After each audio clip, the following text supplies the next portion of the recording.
These presentations will work a comprehensive bookkeeping problem both within Excel as well as within QuickBooks. Excel having the advantages of being able to see all the components and how all those components fit together to make the end product, that end product, the financial statements. QuickBooks having the advantage of being able to use forms, simple data input, and an automated system in order to convert that simple data input into the end product, the financial statements. We will work each component of the problem in Excel first and then work that same information in QuickBooks. Hello, in this presentation we will look at financial statements and reports within our bookkeeping problem in Excel, keeping in mind how that same information could be input and generated within accounting software such as QuickBooks. If you would like more information about the QuickBooks Pro, take a look at our comprehensive course in the link below. Within Excel, we're actually going to create the profit and loss or the income statement and the balance sheet and look at what the transaction report is and how it's basically generated within a bookkeeping problem such as Excel. We're first going to take a look quickly at QuickBooks before jumping over to Excel, see how this information might be generated within the QuickBooks program. Let's take a look at that now. First, we're going to look for the balance sheet. Within QuickBooks, once all the data has been entered into QuickBooks using typically mostly the items on the Home tab, the system will automatically generate the financial statements. And we've seen that process in Excel as we've gone prior to this. We've seen that once we create the journal entry that we can post that journal entry and then create the trial balance and the general ledger and the financials all in the same process. Anything that can be made in that automated way within Excel can be made automated into a system such as QuickBooks. So we'll see how that works when we go over to Excel and make those financial statements and see what it is being built from. The balance sheet then would be looking like this. All we'd have to do within QuickBooks or any accounting system would be to change the date, and then we would have automatically the report would be generated, and we may not even understand really how the report happened, and that's really the problem, because it's hard to understand how to read the report or fix the report if there's clearly problems with it, if we can't go back and really see what it was built from. So it's a similar way as if we're calculating something in a calculator and multiplying 5 times 5 without having any concept of what the concept of multiplication means. The answer will be right, but if we don't know the meaning of it, we can't make decisions based on it. And if the answer is wrong, then it's going to be difficult for us to go back and look at the operations and see which operation we probably input the data wrong. But where could we have gone wrong? We need to know something about the system in order to see how we entered the data wrong. So here's going to be the information. Now we can just export this information to Excel. That's true with just about any database program such as QuickBooks or any kind of database program. You usually have the option to export to Excel, which is a great thing to know and learn and be able to understand. So if we were to do that, we just export that, and Excel will create something that is similar to what we'll be putting together in our bookkeeping problem. We then look at the profit and loss, which is the equivalent of the income statement within QuickBooks. And once again, the information is already in there. It's just going to automatically generate. We just got to find that report, print it out. And there we have the merchandise sales, the service sales, the total income, minus the cost of goods sold, the gross profit, and then the income and expenses, giving us that loss of the $6,221. All we need then is going to be the date range, the from date, the to date. And once again, once we have that, just automatically happens, and we'll see how that gets put together, how that automatic process can be done through looking at this in Excel. And then it can be exported once again to Excel. Really a useful skill to have is to be able to export files from database programs to Excel. We can put that to the same database and in essence get the similar type of format that we will be working with here, what we're in essence going to be generating. And then we have the transaction list by date. So this is another report that can be automatically made within Excel after we input all this data that we've input already. It looks like this, and it's just going to give us a detail of all the transactions we've done by the date that they have happened. We'll compare this to what we have. It's going to be similar to the general ledger. This is like all the detail that we've been putting into the general ledger. It's just formatted in different ways. So over here we have the amounts. here, and we have the types of things that have happened. We'll look at similar types of reports, in essence, with the main one being the general ledger report, giving us that detail of what is happening as it happens, as well as the general journal, which is giving us that detail of the transactions by date.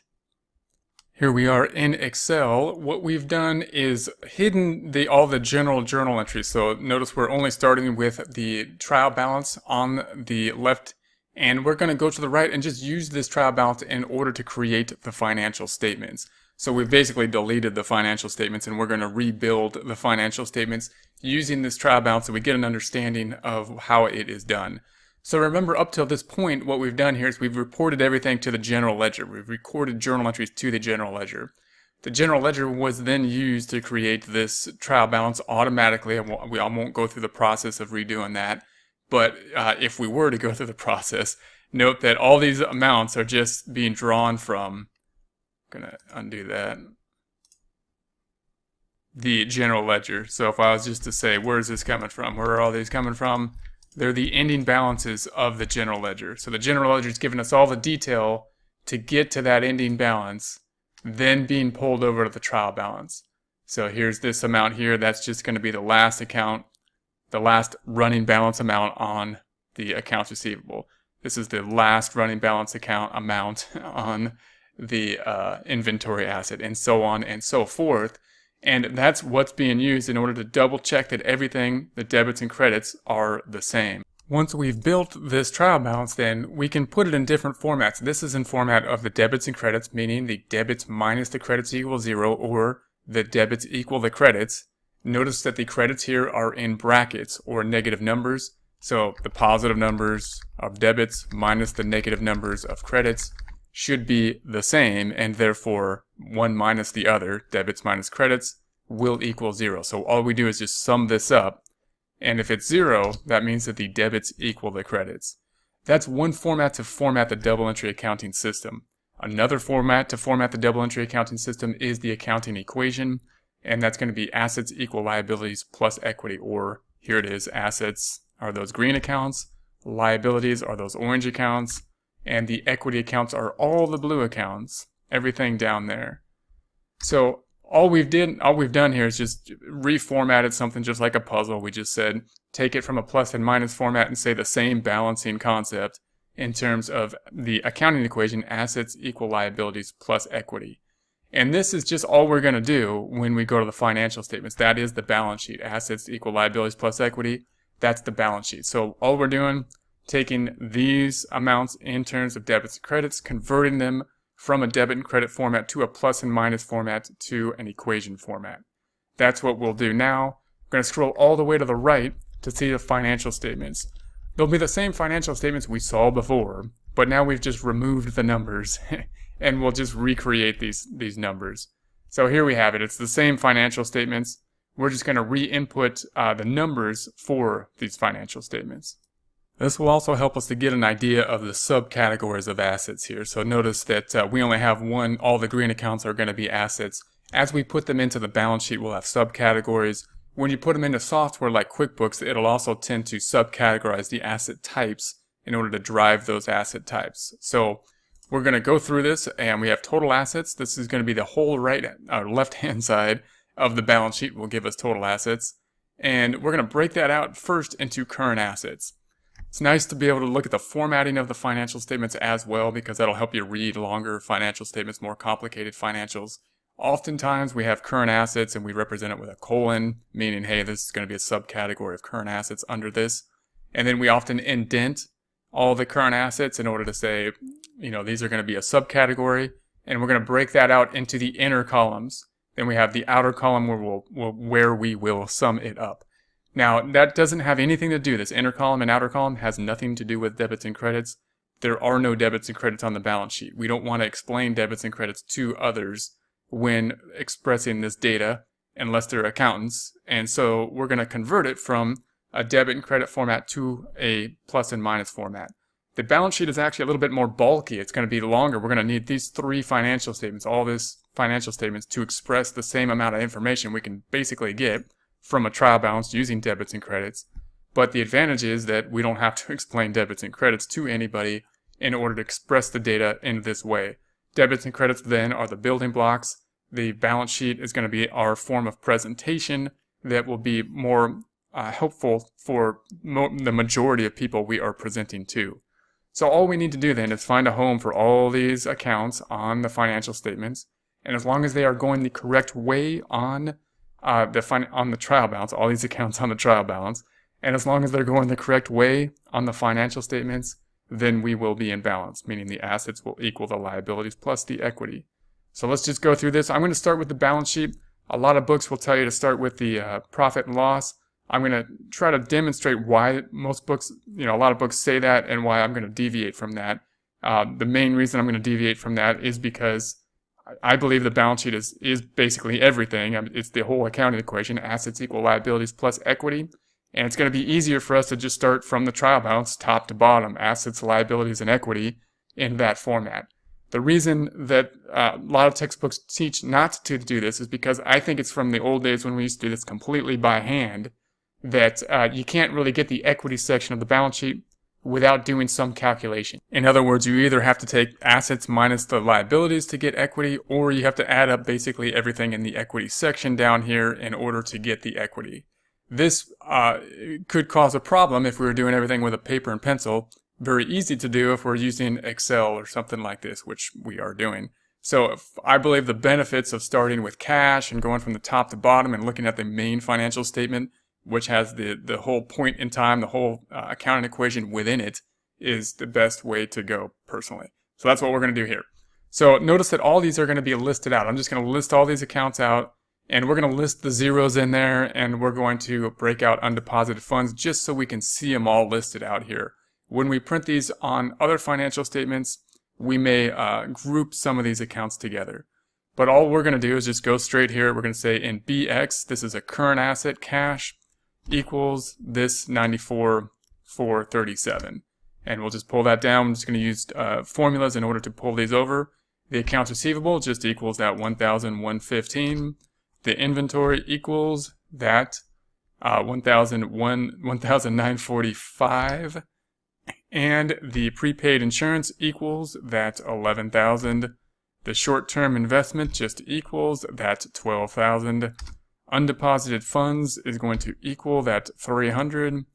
And then we've got accumulated depreciation. Now, we don't see that here because there's a subcategory, meaning the accumulated depreciation and the equipment are going to be property, plant, and equipment rather than being part of the current assets. So what are current assets? Those are things that are going to be converted to cash or used pretty soon in order to help generate revenue within the company. Long-term assets are going to be something like property, plant, and equipment, things that we're going to have for a long period of time, like a building. We're not going to consume it anytime soon. We're going to have it for a long period of time. Why is it important to break those out? Because we want to be able to compare our current assets to our liabilities. We want to see if we can pay off our liabilities with our current assets. So that's one reason we're going to break that out. Then we're just going to add these up, and we're going to put those to the right-hand side, giving the subcategory of the current assets. Now, of course, we could do this if we did this with a calculator. We would just add up this column, 94437 plus 1215 plus 1945 plus 11,000 plus 12,000 plus 300. Let's see if I did that right. 128.97. Here, we're going to use the sum function.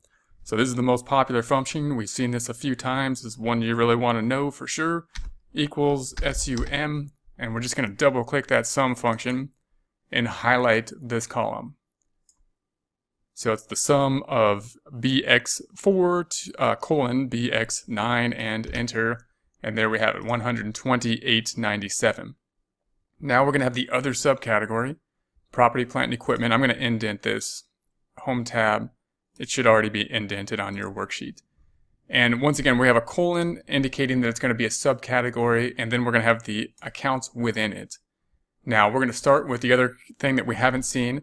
Note it's out of order a little bit over here. We had the accumulated depreciation before the furniture and equipment, and over here we have furniture equipment before the accumulated depreciation. Why? That's kind of an issue with QuickBooks. This is following the QuickBooks format.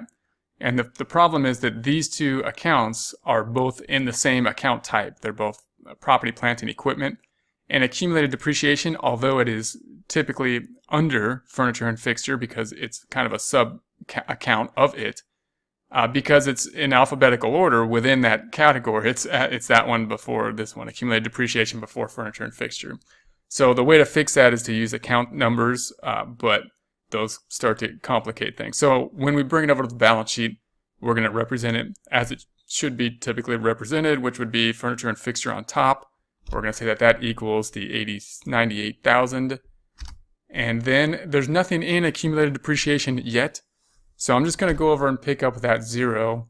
Note that if there was 0 and we were going to bring these financial statements to somebody else, or if they're generated in QuickBooks, QuickBooks will have a function that just removes all zeros from the financial statements. A little bit more sophisticated.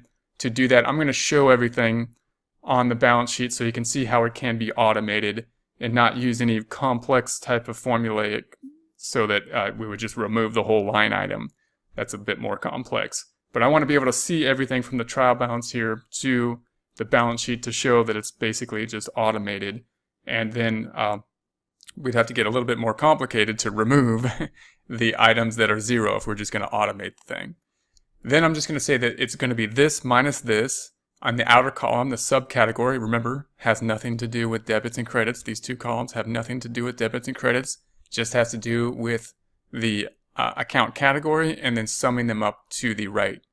So we're going to use a formula, equals this and then minus the accumulated depreciation. Now, accumulated depreciation is a contra asset account. We'll talk more about that later. It's usually the thing that people get messed up when their balance sheet is not in balance. It's often because the contra asset account got added.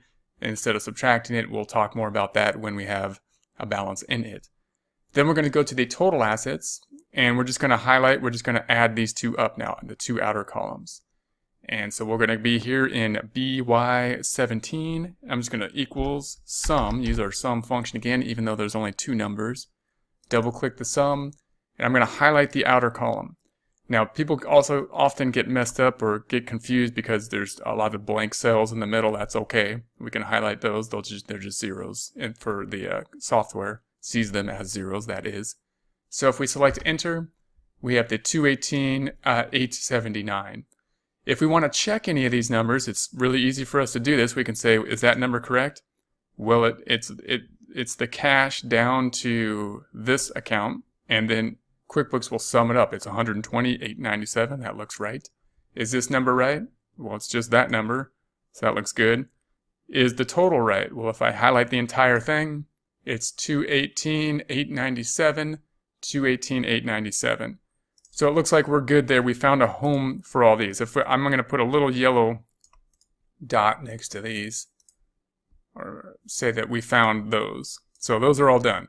Now we're going to find a home for the liabilities. We're going to go over here to the liabilities.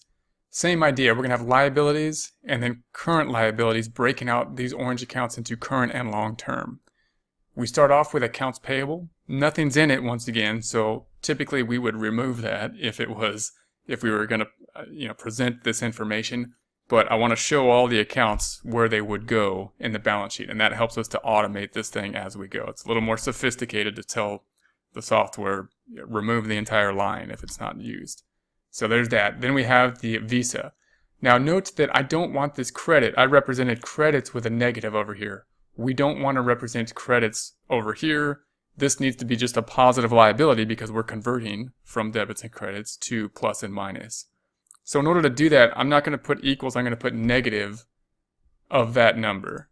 And that tells QuickBooks I want to pull that number over and then multiply it times -1. And that'll give us a positive 1,000. Then I'm just going to do this for the rest. Interest payable, we don't have any yet. And we're going to say the loan payable, we don't have any yet. And then the payroll liability, I'm going to do the same thing. I'm going to put a negative here instead of an equal, telling QuickBooks take that number, flip the sign, negative of that number becomes a positive. We'll do the same for the sales tax. We're going to say negative of that number becomes a positive.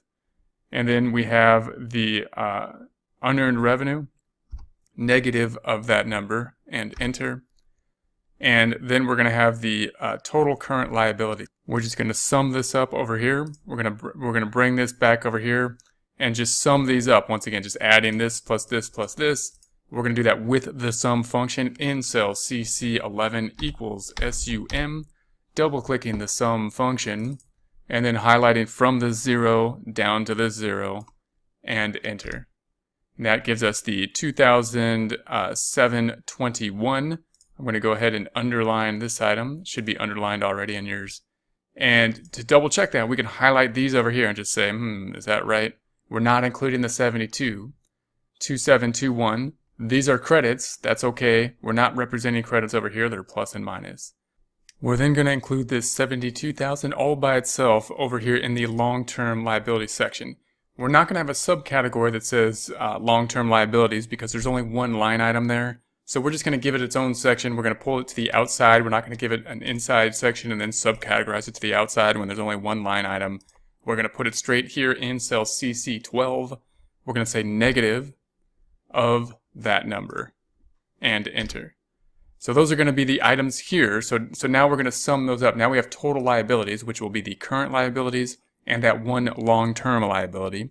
We're going to use the sum function in order to add those up. Equals SUM, double click the sum function, and highlighting the 2721 and the 72,000 will give us the 74,721. Once again, if we want to double check that, that's all the liabilities. That should be all the orange accounts. If we highlight all these liabilities, all the orange accounts, we get 74,721. So that looks correct. Now we're just going to have the equity section. Now the equity section only has one account in it. It's called owner's equity here. And what we have down here is owner's equity right there. What I'm going to do is I'm going to pull that number over and show that it's not correct, and then try to show why, and then we'll fix it.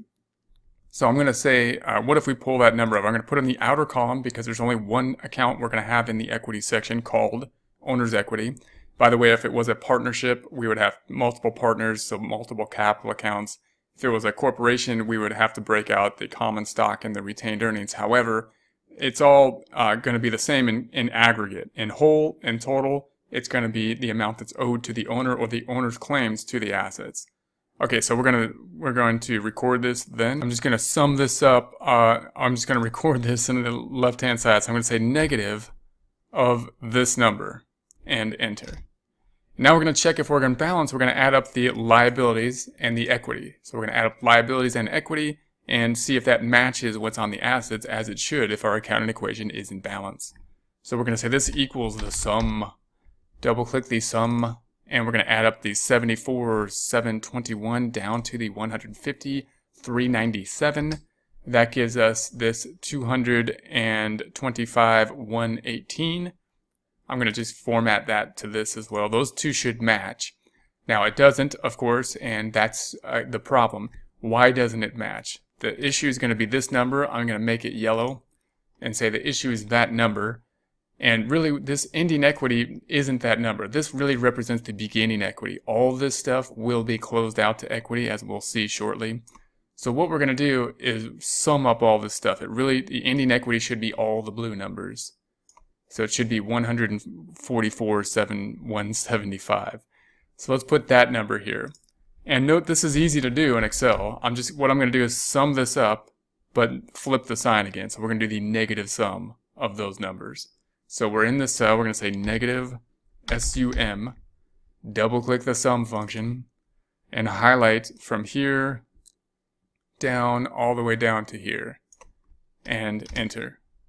And if we do that, then we add everything up, then we are now in balance here. So meaning the total assets, the accounting equation, assets equal liabilities plus equity. So that's the number we need. Now this number, note what we did is we grouped all this stuff together. So I'm going to say this, we found a home for all these liabilities, and we kind of found a home for all of these equity sections as well, but we grouped them all together in one number. What we want to do now is break these out. We want to break these out into, multiple numbers. We want to find an individual home for all of them. So in other words, we're going to give us more detail to that number. We're going to take that number and get more detail from it and break it out into more detail. that more detailed then is going to be the income statement and the statement of equity. It's really showing the timing behind these numbers. So we're going to scroll down. We're going to do the income statement first. That's going to be starting here and going down to there. We're going to start the income statement, find a home for each of those individual accounts individually. We will start with the revenue accounts, and we have a couple of them, so we'll do the same type of activity where we will have revenue accounts, income accounts in other words, and they will be subcategorized internally. We're looking at these 3 revenue accounts. We don't have anything in the rent revenue yet. We will in the second month, so once again we will populate that with a 0. We're going to put them in the inner column and then subtotal them in the outer column. Once again, the inner and outer column have nothing to do with debits and credits. We're just going to put the subtotals in the outer column and the amounts in the inner column. So let's do that now. Once again, this is a credit, and we want to represent it over here with a debit. Well, not a debit. We want to represent it over here with no debits and credits. So we're going to remove the negative sign by saying negative instead of equals of that number. Telling Excel, take that number and flip the sign. And there we have it. We're going to do the same thing for the other 2. So I'm just going to say negative of that 0, which is, of course is just 0. And then we're going to take negative of the service revenue, the 508, and that'll flip the sign and give us a positive 508. I'm then just going to sum this up in the outer column. So we're just going to highlight these, and that would be the 2,975. I'm going to use the sum function to do that. So we're going to say this equals SUM, double click the sum function, highlight these 3 cells and enter. So there it is. If we wanted to double check this, that 2,975 is correct, we can highlight these 3 cells and we get that same 2,975. We're then going to take a look at the cost of goods sold. We're going to give it its own line because it's the major, most important expense when we sell merchandise, as we have here the merchandise sales. So we're going to take that here, and this is already positive, so I'm just going to say that this equals, and then point to that 1,950 and enter. Now we're going to calculate gross profit. Gross profit's going to be that revenue minus the cost of goods sold. So we're going to do that with a formula here. Equals revenue minus cost of goods sold, and that'll give us the 1,025. If we want to check that, we can highlight from here to here. That'll give us the credit plus the credit minus the debit of 1,025. Credit's winning. That's the gross profit. Then we have a subcategory for all of the expenses. All the expenses down here we're going to have will be starting with the bank service charge on down.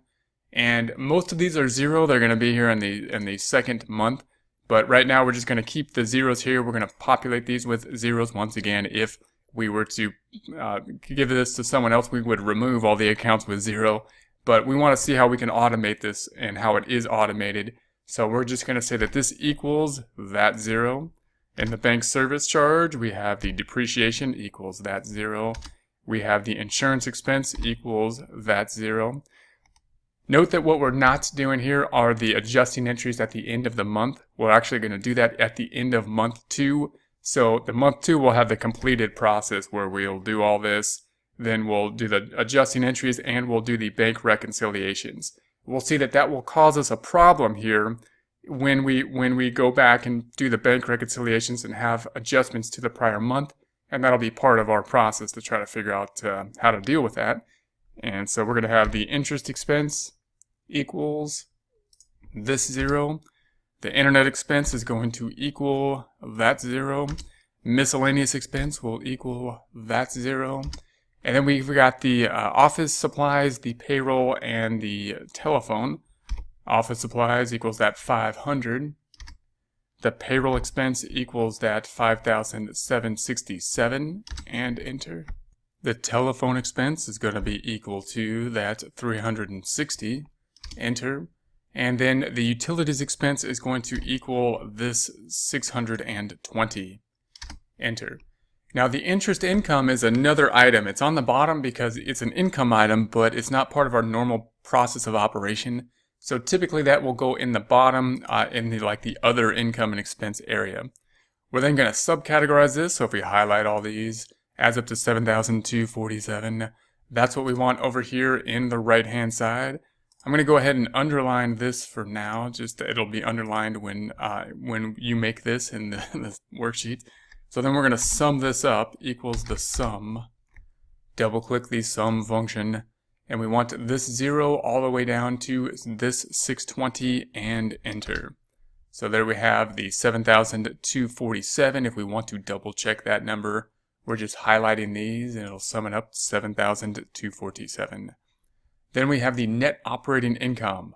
We're just going to do something with the outer column now. It's not going to jump back and forth to the inner column and the outer column. We're just going to calculate one column at a time. In this case, we're going to take the gross profit minus the expenses. We're going to end up with a loss. So we are in BY 39 equals this gross profit minus this expense, and enter. So we're at a loss of 6,222, and then we're going to have that last line item here, which is going to be income for interest income. Interest and expense is also 0 here. This is a subcategory. We're going to have the other items here. We're going to put the only other item being the interest income at this time. Therefore, we're going to put it to the outside because it's the only item there in cell BY21, and just say that that equals that 0 and enter.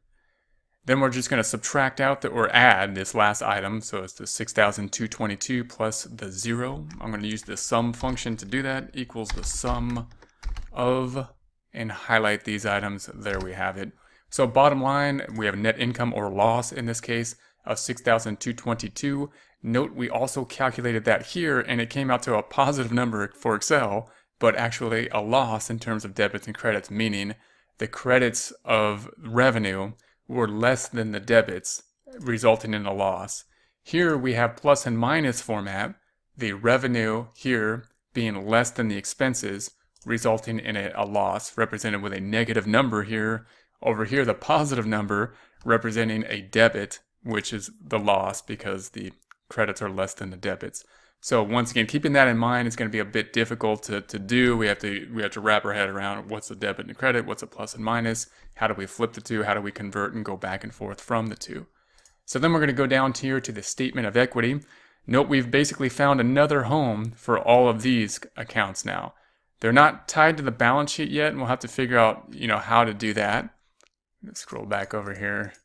So I'm going to make these all yellow. But we at least found a home for them. The only thing we haven't found a home for would be draws at this time, and this number here, we grouped that together on the balance sheet, but we haven't really found a home for it originally or by itself. That's what we'll do in the final statement, the statement of equity. Statement of equity is going to start with the beginning owner's equity. This is usually an area where most people get confused. Where does that come from? I don't see a beginning owner's equity as of the beginning of the month, at the ending of the month. But this number right here is really the beginning owner's equity typically, although it does include investments as well. If we look at the trial balance for that, we can see that more. If we go through here, I'm going to go back to the trial balance and scroll back here to the equity section. And here we have the activity that happened. Now, it's a little confusing for the first month, of course. This is our ending balance. Typically, for many months, we may not have any activity, none of this happening throughout the month, only having a beginning balance in essence here, and being it, because the rest of it's going to be the activity in the income statement.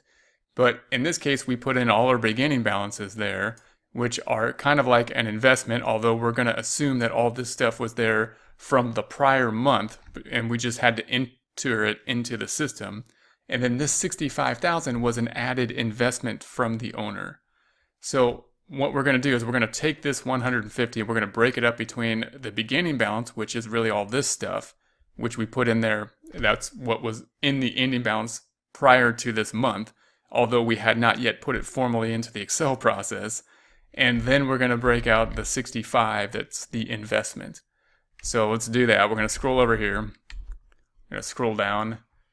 And we're going to say that this beginning balance, well, let's say the $65,000 is going to be the capital here. So we know the investment is $65,000. That's what the owner put in. And then I'm going to do a little subtraction problem to figure this amount out. We're going to take this number here, and we're going to take out the amount of it that's the investment, the 65. So we're going to take the 150,397 minus the 65,000. Because this is a credit, I'm going to use the negative in our formula here. So in a formula, we're going to do this. We're going to put our cursor in BY45 negative instead of equals, and then point to that number. And then we're going to take that and that negative number minus that number. And that'll give us the 85. And that'll give us a formula to do that. So all we did in essence was take this 150,397 minus 65,000. That gives us the 85,397. We're doing that with a formula so that all we have to do then is really adjust this number, whatever those investments are, and this number will auto-populate there then. And so that'll be that. Then the net income, this is going to be generated from the income statement. So we've just calculated it right there. It's a loss. We're going to put that same amount here by saying equals and pointing to that 6,222. I'm going to highlight this as yellow. I'm going to go to the Home tab, Font, and highlight it as yellow. And highlight this as yellow to indicate where these financial statements are being connected. Those are where they are tied together. And then the draws, we don't have any draws. That would be if the owner took out money. We'll see that later. For now, we'll just put a formula to the draws. Now, the draws are a little tricky because they are an account, they're kind of like a contra equity account, meaning they're going to have a debit balance or they're going to reduce the amount of total equity. So when we put the formula here, it's going to be a debit balance, and we wanted to decrease this calculation. We could do that with the math down here, saying this minus that, or we could make it a negative number by saying, instead of just putting equals, I'm going to put negative of that 0 and enter. Now, of course, that doesn't make any difference right now that I have negative of that amount. Now it's still 0. But when we start to populate it, it'll show up as a negative number here, meaning we want to decrease the equity by the amount of draws. So I'm going to go ahead and underline this amount. That should be underlined already on yours. And now we're going to add up or calculate the net decrease in this case, which is the owner investment minus net income minus draws. And it should actually be a net increase. I'm going to change this. It should be a net increase. And so note that although we have a net loss here, we have an investment of 65,000. So it's actually an increase, meaning this number is going to go up at the end here by this amount, the sum of those three. We can go ahead and use the sum function here to calculate this because it's going to say this number plus a negative, which is really a subtraction, plus or negative 0, which will just be 0. So it'll be 65,000 minus the 6,222. So we're going to say equals SUM, double click the sum function, highlight these items. That will give us then the difference of 58,778 right there. And then we have the end number, which is going to be the outer column, the beginning balance plus the activity. That will give us our ending owner's equity. I'm going to do that with the sum function again. It's going to be equals SUM. Double click the sum function, highlight that outer column, and enter. That'll be the 144,175. I'm going to highlight that too because that should tie out to the balance sheet. I'm going to make that yellow. And then we're going to go up to the balance sheet. 144,175 is right there. I'm going to make that yellow as well. So that's where these things tie out. If we take a look at this, we're going to say, how did we get this number again? You could take it directly from the statement of equity. What we did is we basically calculated this number 2 times, and that gives us a bit of a double check. We're going to say, how did we get it here? We just took all the blue numbers. All the blue numbers there, and credits minus the debits is that. Then we took that same number and broke it out to its components. One component, the income statement, that's all this piece of all the blue numbers, adding up to 6,222. That is this number. Then we added to that 6,222 part of the activity, which is the beginning balance and the draws. That done in the statement of owner's equity, and that adds to the ending balance here. So in essence, this now has been recalculated, seeing that we can see each account line by line in the income statement and statement of equity to get back to that same number, the 144, 175 that we see there. Now note that all this stuff can be automated. It's all being generated just from the trial balance. We also looked at the detailed report, the transaction report by date on the QuickBooks report. Note that our detail is really going to be the general ledger. So this is all the detail we have. It shows the activity by account, and it'll show all the detail of the transactions that are going on. And we have the detail, of course, of the general ledger, which is going to give us the transactions by date that we have put those in place. So when we look at the detail account, or the different types of accounts that can be generated from a QuickBooks system or some accounting system, they can really rearrange those numbers in a lot of different and great ways that could all be automated in a similar way as we just put together the financial statements here. Note that as we make changes, and we will make changes in the following month, then all of this stuff will be updated automatically as it has been through the beginning process, and that's an automated process that can be done in QuickBooks and just rearrange these numbers. The more we know about how that happens, though, the more we can interpret what is going on, interpret the financial statements, make future decisions upon them, and make adjustments if there's problems. Next thing we're going to do next time is we're going to start the next month, and we're going to need to do the closing process in order to start the next month, and then we'll move forward with the next month, and then go do the adjusting process at the end of that month, the financial statements once again for the second month of operations. Hello, in this presentation we will talk about how to export reports to Excel, including a profit and loss, balance sheet, and transaction reports by date. If you've been following along with us, that's great. We will be continuing on the Get Great Guitars problem. If not, that's okay. We will demonstrate how to export reports to Excel. If you have this backup file, you can restore it by going to File and Restore the Company. That will bring you to the point that we are at now, and we'll be able to see the same data on the transaction report. If you're following through the data set, you should have the same information on the transaction reports as we process them. The one in particular we want to take a look at is the transaction report by date. That's going to be a really good comparison to see what we have done through this process and whether or not we've had any problems with the process, if everything ties out within these reports. So I'm going to open up the open windows on this side so we can toggle through the reports that we will be creating. In order to do that, we're going to go to the View at the top, drop down, and open Window List. And there are our windows that we want to have open. I'm going to go ahead and just keep the Home tab open at this time. Is all you need to have open, and we'll generate these reports as we go. So we have the balance sheet here, and then I'm going to open up the Company Home tab. So this is going to be our starting point, typically our starting point, only having the home page open. We're going to start out by taking a look at the balance sheet, then move to the profits and loss, then the transaction report. So let's go to the reports up top. We're going to go down to Company and Financial, scrolling down to the balance sheet.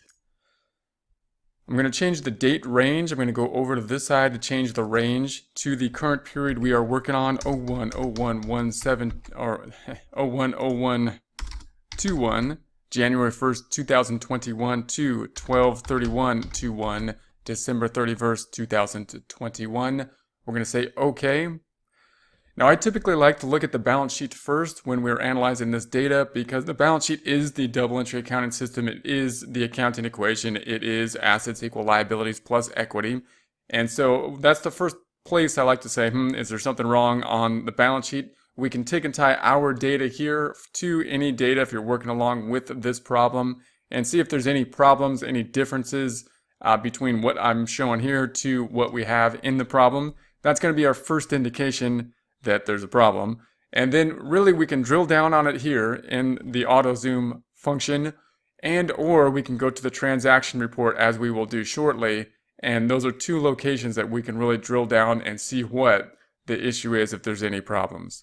Now, of course, the checking account is a common place where we could be off because there's so many transactions within the checking account. So again, if this number is different, if you're going through this problem and you see a different number than this 94,436, you could drill down on that and here's the data. So you can tick and tie off this data here and see if it matches. If it doesn't match, often it's the case that there's a date problem. So you might want to go down and extend the date and bring the date back into the past and see if there's any added data that is included in your data set. This problem we have worked on, this is the only period we have worked on. Therefore, if there's anything outside this date range, probably a date problem, and you probably want to bring it within this date range, and that might solve the problem. So the best way to check this kind of stuff is just to tick and tie it all out, and also look at the split account to see which other account is involved in this. Then we're going to close this back up. We can do the same for every other transaction. So here's accounts receivable, inventory, prepaid insurance, short-term investment, undeposited funds, total current assets. Also helpful when you're checking data like this to maybe start from the total. Start at the total current assets down here. If that balance is good, if it's in balance to what you see here, then you're pretty good. You might want to go in and double check your data, but that's a good indication that your information is correct. If you're out of balance, of course, then you might want to go to the subcategories, including the total current assets, and then and the total long-term or property, plant, and equipment, and check those subtotals, and then drill down if there's something wrong on those subtotals, then go back into the data, and that might be the most efficient way to go through the data and see what has been incorrect or what needs to be picked up. So here's going to be the liability side. We've got the liabilities, same idea. You might want to go to total liabilities and equity, and then take a look at the totals and total liabilities, then total current liabilities. See if those tie out, and if they don't, then go back into the data, including the Visa card, in this case the payroll liabilities, the sales tax, the loan, and the owner equity. Now I'm not going to drill down on any of these more, but we will see more detail if you have some problems here when we go to the transaction report by date. That's really the best way to do a comparison when two people are entering data and you're trying to compare whether or not data has been entered properly on one account to another. What we're going to do now is export this and practice the export process. That will be located up here in the Excel sheet. So we're going to go to create a new worksheet. This is the first time we have exported the Excel, so we're going to create a new workbook, and then after that we're going to just keep on posting to the existing workbook. So we're going to say export, and it should open up a new Excel sheet, and it should export this data to one tab of that new Excel sheet that will then be opened. Here we go. Here's the new Excel sheet that has been generated. We see the new tab down here. I'm going to double click on that tab and rename it. We're going to call it a balance sheet. And we could increase the size of this sheet like so. And note that the header is not here, but there is a header. If we go to the page layout section over here, you will then, and go ahead, it's going to unfreeze pane, so we'll have to deal with that, but we're going to say, look at that, and if we scroll up top, we should have a header, but I'm going to unfreeze the panes so we can see that. To do that, we're going to go to the View tab, and in the Windows group, there's a pane, Split Panes. We're going to unsplit that, and that allows us to see the header. So the header does export. It's in the header function, which you cannot see in the normal view, going back to the normal view of Excel. So there's going to be our data to Excel. I'm going to save this workbook so that when we print the next two reports, we can export it to the same Excel workbook, and it'll create two more worksheets within the workbook. In order to do that, we're going to go to the File tab. We're going to say Save As. I'm going to browse, look for where we want to save this as. Now we have the location. I'm going to save it as section 7 in this location. That's going to be the name of the workbook. So I'm going to say Save, and we're going to say Follow Features. That's okay. I'm going to say Yes.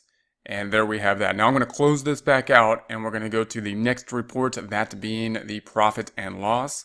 So close that out. We're going to go to the profit and loss. So I'm going to go to Reports up top and scroll on down. We're looking for company and financial, and we're looking for the profit and loss standard.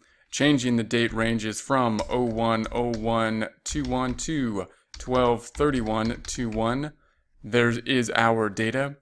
Now, to just measure and check to see that we're on the same page and entering data, if you've been following along with the problem, best place to start is the net income and see if we have the same net loss in this case for this time period. And if that is the case, then that's a good indication that we're on the same page in terms of the data. If not, then go through each line item, starting with merchandising sales, services, cost of goods sold, and then the expenses, and see what is not tying out there. I'm not going to drill down and look at the GL for each data set. If you had two data sets you were comparing, of course, then the best way to check that would be to say, if this number is different than what we have, let's do an auto zoom on each of those and check the transaction detail. Check basically the general ledger and see if we have the same detail making up this bottom line number. And then if not, then you want to go through and probably check and see if it's a date problem and put the date in the past, put the date in the future, and see if you have a date issue. And then I'm going to close this back out. For us, we're going to print this out. Remember that if there is a problem, we're going to check the transaction report by date, and that'll show us all the activity. So that's really where, in these types of things, we can go back through it and see where the detail is and take and tie off from that report. So we're going to export this report this time to the same sheet, the same Excel workbook that we had set up in the prior. So we're going to go to Excel. We're going to go to Create New Worksheet. That's going to be a new worksheet within the workbook. But the workbook we're going to make is in an existing workbook this time, an existing workbook. Then when we browse, it's probably going to take us, well, it didn't this time, it took me to another location. So the first time you go to the existing workbook, you're going to have to find that workbook. Mine's in section 7. Once we find the workbook, we're just going to double click on the workbook or click it one time and select open, whichever you choose to do. And then we're going to go ahead and export. And once that happens, it should open up that pre-existing workbook and then add the new tab with this information being exported to that new tab. So here we have it. Note that it put the new tab before the prior tab. I'm going to want it afterwards, so I'm just going to drag it. I'm going to click on it and drag it over. And I also want to get rid of the split screen feature that they always put on there when it exports. And so we're going to go to the View, and I'm going to go to Windows, and I'm going to unsplit that. So that feature is now unsplit. Then we can check and make sure the header is on there. So if we go to the page layout, which is going to be this little icon down there, we can see that the header still remains. And so going back to the normal view, we're going to now rename it. And I'm going to double click on the name and just call it P and L for profit and loss. And that will be that. So we're going to close this back out, and we're going to do this one more time for the last report that we need to create, and that is going to be the transaction report by date. So we'll save that, save that. So we're going to go back to reports up top, and we're looking for the transaction report by date, which is under the accounting and taxes, and we want the transaction reports, transaction list by date. We'll change the date range from 01/01/21 to 12/31/21, the current range we are looking at. And this will give us a detail of everything that we did during this time period. So it's going to give us the type of item that we did, whether it be a check, a transfer, an invoice, a payment, the date that it happens, the number, the name, whether that be vendor, customer, employee, and we have the memos, we have the account, and then we have the split, meaning what other account is affected, and then we have the amounts. This is really the report that you really want to tick and tie out. If there's a problem, you want to check each of these numbers and see if there's anything missing, meaning if it's on this worksheet and not the one you're working with, then we'll probably need to add it, or see if there's a date problem, change the dates and see if it has been entered outside the date range. And if there's something on your worksheet that's not here, then the question is, should it be there? Do you need to delete that? Is there a duplicate? And do we need to delete those? So I'm just going to go through this one by one just real quick here. So just so you can see these, there's a 65. Well, let's do this one by one. -12, thousand, negative 16,000, negative 65,000, 50,000, negative 7,000, 430 50 cents, 399, 5,000, 7,500, 8,000, 420, 208, 628, 20,500, negative 400, negative 598, 525, 816 and 27 cents, 430 and 50 cents.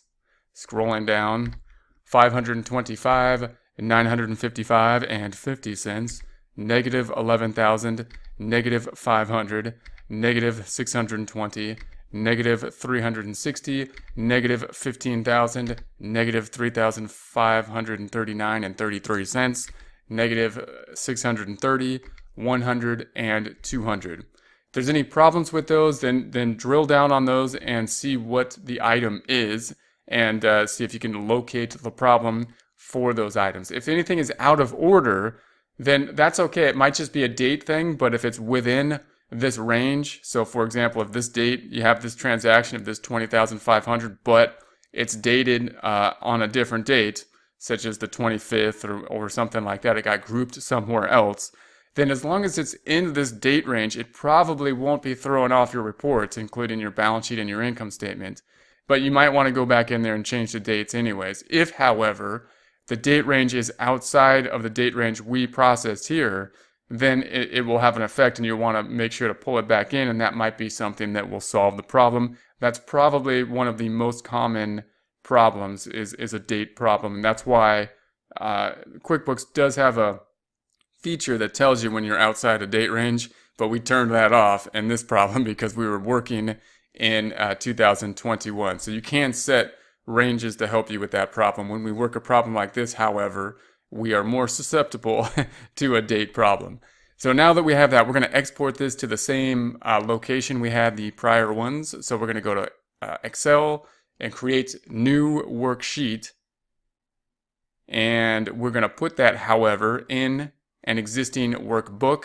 It's already going to the correct location probably at this point because we just did this, but we do want to double check that, and it's not. So we want to go to Get Great Guitars, we want to go to section 7, and this will be the item we want. Double clicking on that, exporting to that particular report, and then it should open up the existing Excel file. It should create a new tab, putting this data on the new tab, and here it is. Okay, so here's the new tab sheet. It's in the middle of the prior two that we have made. I'm going to put my cursor on the tab, drag it over to the right. Going to double click on it, rename it. I'm going to call it transaction report. Yeah, that's good enough. And there's that. We're going to go to the view tab up top, Windows group, and hit the split. So remove the split. Then we can just double check that the header is there by going to the page layout view at the bottom, this little icon. There's the header. Note that if you print this, of course, it's not printing very well. If you print, it'll print on 2 pages. We need to fix that if we are to print it. So I'm going to go back to this normal view. To do that, you could go to the File and go to the Print options and try to figure out, how can I make this better? Well, one, I don't want the columns on 2 lines, so we could try to change the layout from a portrait to a landscape, and that'll fix part of it. It's still on 2 lines, however, so the next thing we could do is try to go out of here and see if there's anything that we can remove or shorten, meaning, do I need all these lines? Could I delete some of these lines? Possibly I don't need these split lines in between, so if I wanted to clean this up and try to make it a little smaller, I might want to delete these. I might highlight these and delete these lines.